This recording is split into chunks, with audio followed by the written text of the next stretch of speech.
All right. Today we're in class with Eden 104. These are our friends here. Say hi. Hi.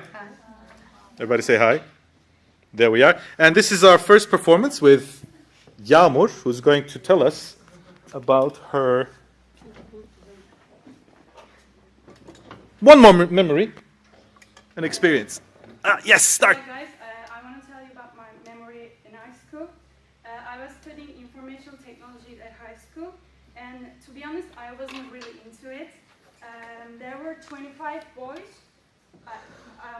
25 students, and there were 22 boys and 3 girls, including me. And boys were annoying. They always tell us that we can't do anything as it's about measure in computer. After they said that, I wanted to make them wrong by getting good grades.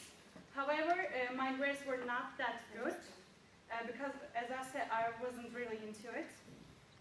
And as time passed, I realized my passion about English, so I started to work on those skills. And when we graduated, I was the only one who got into university. So it is not about a gender, obviously. It is about your interest on the subject. And these boys sometimes text me still, but I don't really answer them just because they didn't believe me that I can do something if you want to do this thing. So that's my memory. Thank you. Wonderful. Thank you very much. Everybody get clap. Great.